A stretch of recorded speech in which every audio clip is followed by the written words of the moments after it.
Sir, on mining, sir, Australia is currently imposing 30% tax on revenues on mining. 30%. 30%, sir. Are we looking at this model among other models, and do we think that this can be considered as fair share for the government? Well, we're still there. Sorry. Yung just the other day, the whole cluster, which is a very big group, practically the entire Heroes Hall now was filled with various departments, agencies, stakeholders discussing the proposed mining policy. Yung siguro one way of phrasing it is this way. Yung when it is still in the ground, it's 100% ours. When they extract it from the ground, 2% is what we charge them as tax. What happened to the 98%? No? Then the 2% takes care of everything that might happen if there is a disaster. And of course, those of us who remember what happened in Marinduque and the promises that were made are really very worried. So that is one of the actual details that are being discussed. What represents fair? So I've been following it up with them. They tell me that they are very close to submitting it to me for final approval. So it's still not with me. Sir, do you think 30% is too much? But these mining companies are complying with it in Australia. Why can't they do the same in the Philippines? The 30%. Well, ano ba population of Australia? It's about 20 million.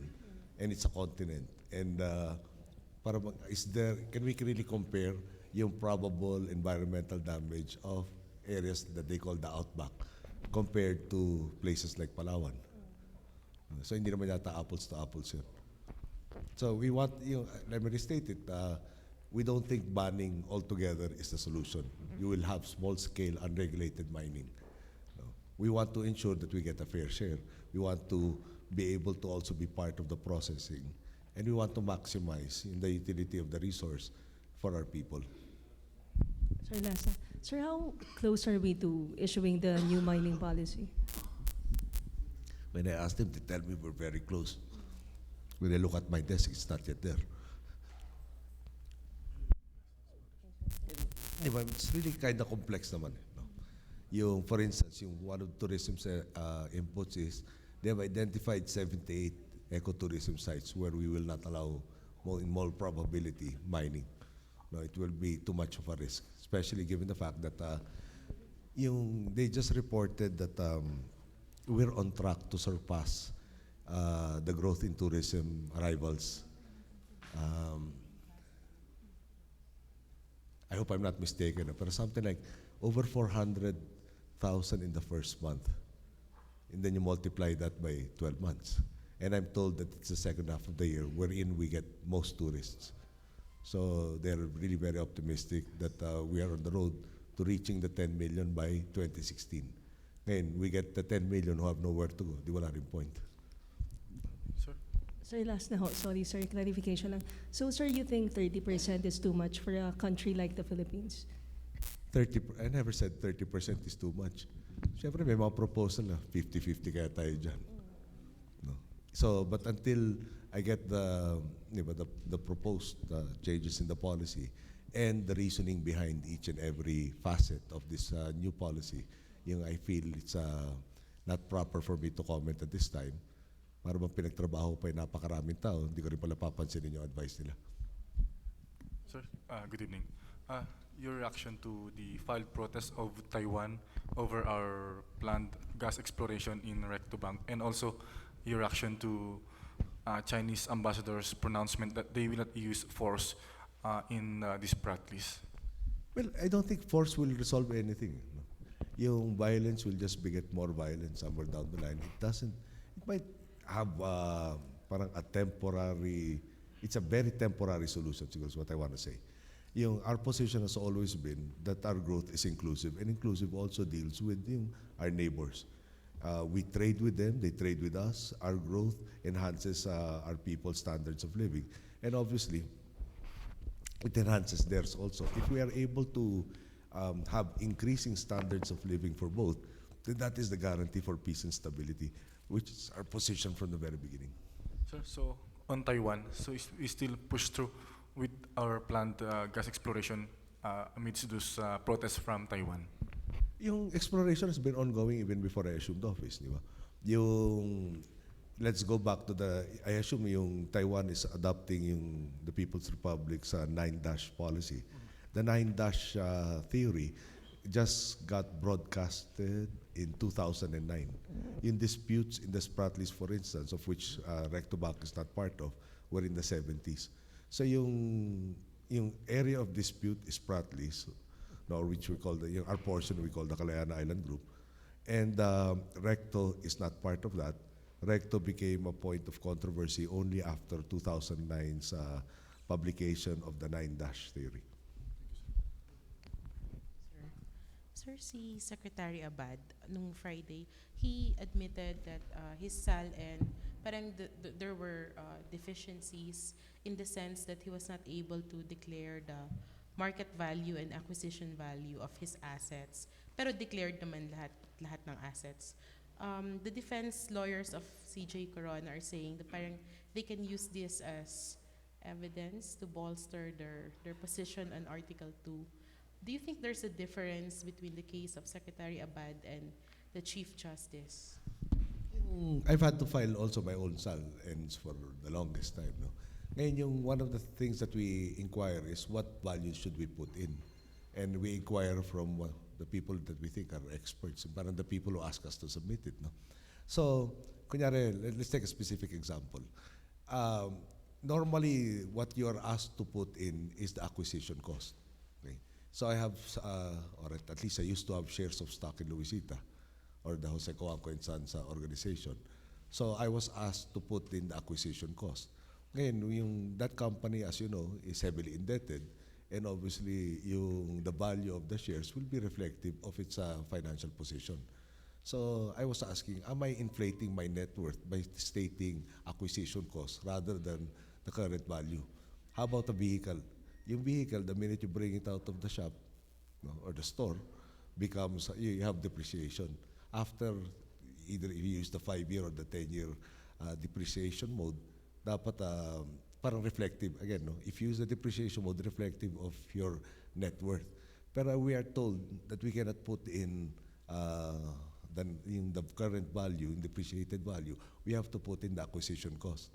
So tinatanong ko rin, is that the right way of doing it? But I've had to report it in the manner that they have requested us to put it in, which was the acquisition cost. Now, I think there's a very big difference between what Secretary Abad reported and what the CJ reported, no? And let me just make a specific example.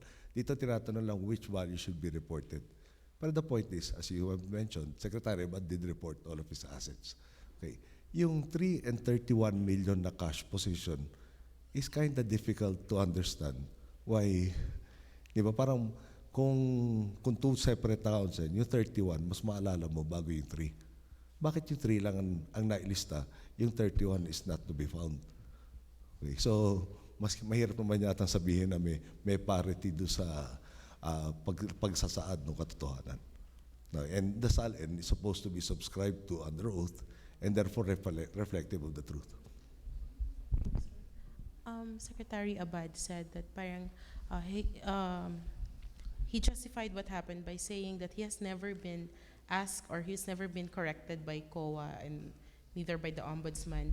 And then there are also reports, defense lawyers are also saying that Secretary Ona's SALN is also parang similar yung deficiencies. Pero that's acceptable, sir. Teka muna, deficiencies. Sorry, yung pag kulang, yung, sir. Ulitin ko para bang how do you describe your assets?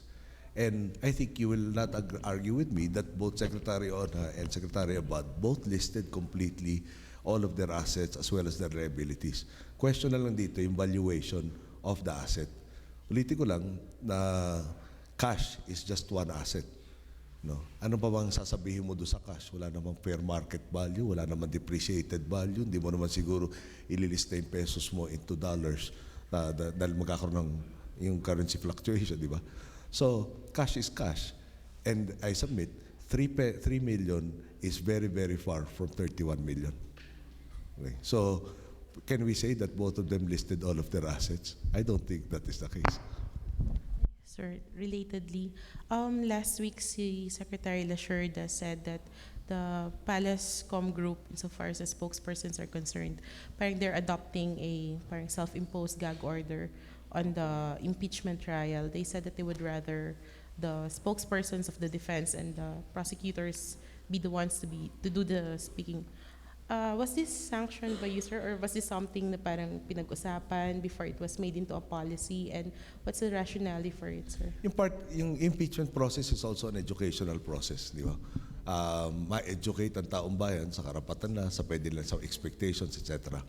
Ngayon yung isang estratehiya ng mga tagapagtanggol ng nai-impeach, pag-usapan lahat ng issue maliban yung mga issues at bar. So, pag may sinabi sila, parang kung minsan obligado yung ating mga spokesperson o inoobliga na sagutin, nalalayo tayo doon sa pag-aaral nitong pinaglilitisan. So, palagay namin, kung isa sa values nga nito o yung mapapala ng bayan tapos itong buong prosesong to ay matuto, importante, hindi natin guluhin yung usapan na pumunta sa kung anong issue na walang kaugnayan doon sa yung pinaglilitisan ngayon. So hindi na kami magre-respond para naman mapilitan naman sila na silang sagutin yung mga dapat sagutin na issue.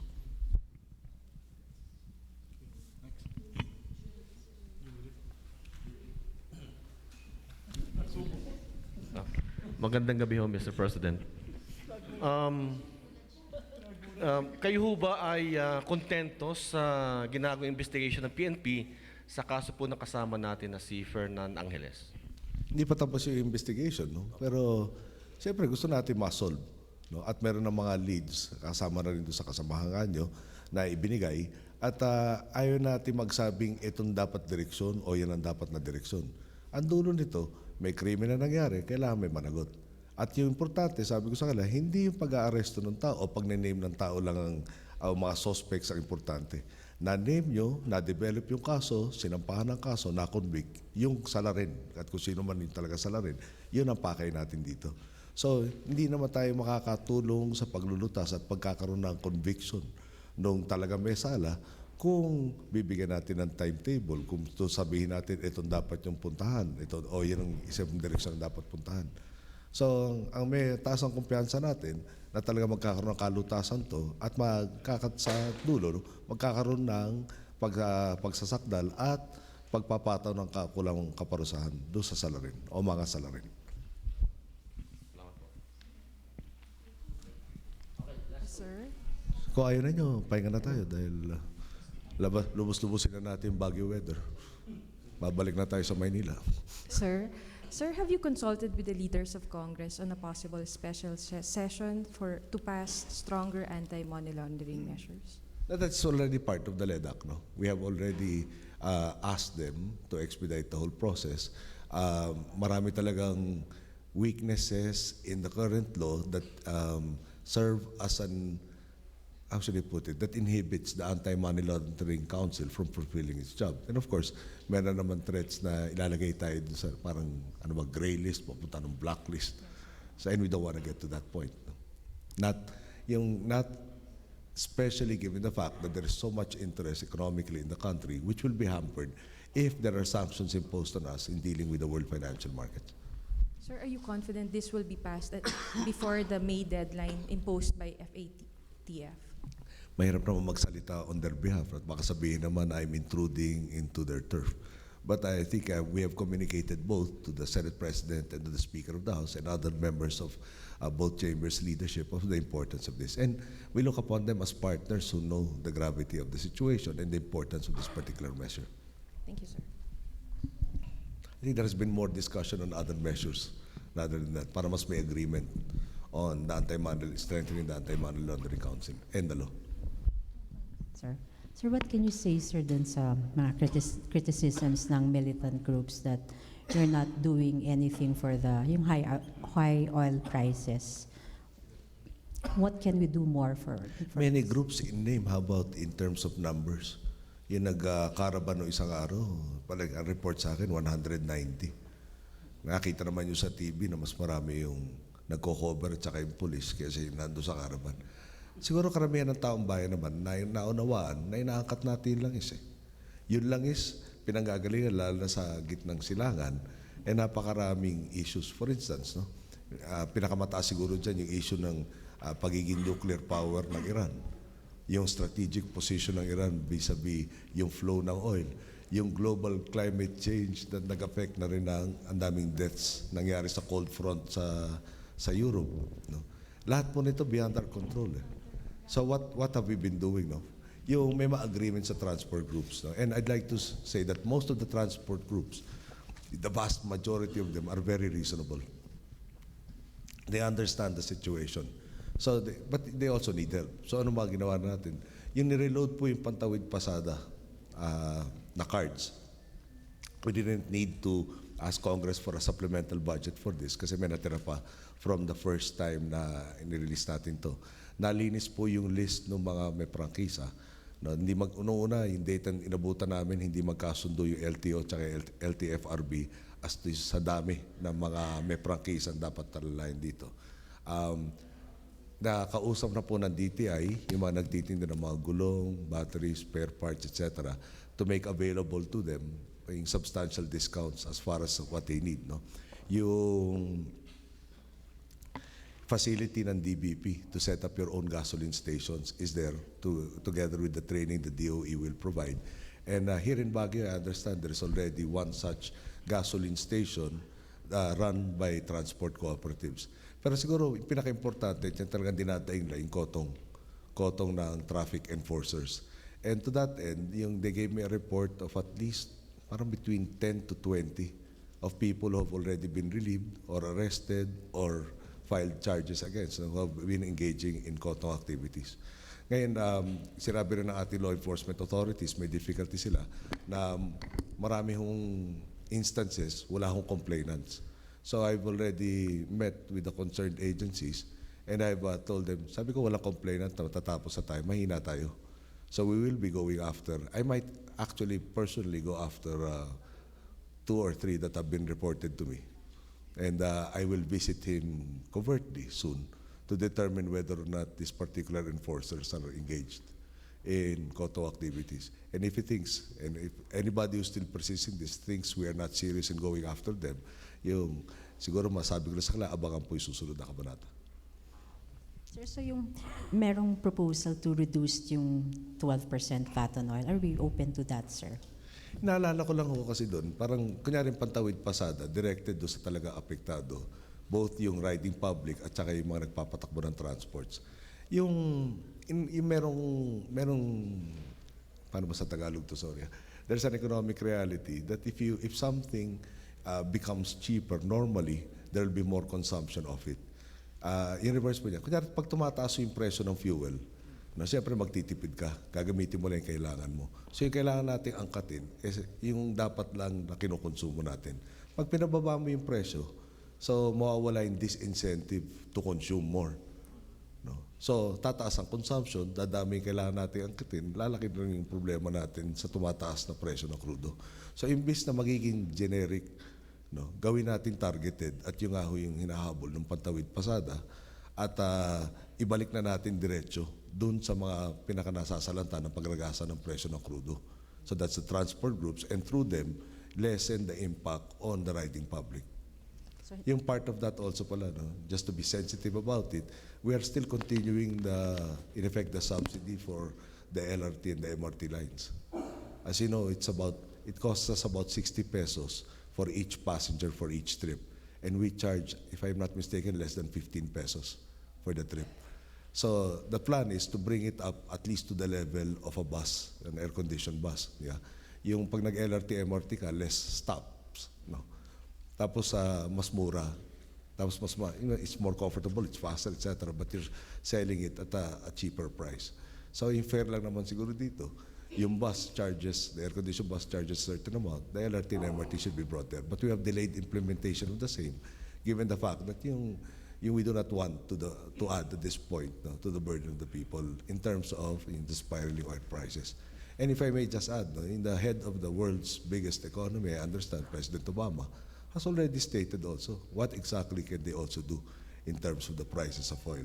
They have talked to Saudi Arabia, amongst others, to increase the supply of oil. and to temper rather yung oil price hikes. There are issues in the whole industry na hindi nag-invest for such a long time. So yung refining capacity, yung production capacities are also will not be that readily boosted up or down. Okay, so intindihin po natin, hindi naman ako gusto kong pababain. Paano ba actually pababain? That's why we want to develop our own indigenous sources. In Mindoro Oriental, besides hydro, may potential na geothermal, pero yung wind mukhang maliwanag na. So that will lessen our dependence on oil. Sir, so what you're saying is that, we're trying to do what we can for the oil, for our oil, yung high oil prices. Basta pag binaba mo nga ng kunyari 12%, no? Bawasan mo lang 10% yung presyo, syempre, hindi nag-iingat na ang bawat litro ay ganitong halaga. Yung 10%, ano ba, kunyari 60 yung sa premium yata ngayon, 10% is 6 pesos o magiging 54. O hindi na niya kasindama yung kailangan magtipid kaysa na nasa 60. At yun ang net effect pag tinanggal mo yung VAT. Bababa mo yung presyo, parang inengganyo mo na dumagdag yung konsumo, nadagdag yung kailangan natin angkatin, at habang tataas yung demand, tataas rin yung presyo. Para nakatulong. Yun ang pagkaunawa namin sa sitwasyon. So balik, idiretso natin doon sa sumasakay na publiko at doon sa nagpapatakbo ng transport. Yun ang tulungan natin. So baka hindi kaya sa krudo, baka pwede sa gulong, baka pwede sa baterya, baka pwede sa spare parts, baka pwede pagkonsumo nila, sila nakikita doon sa gasolina. That goes up to 10 million pala as a loan from the DBP for transport cooperatives.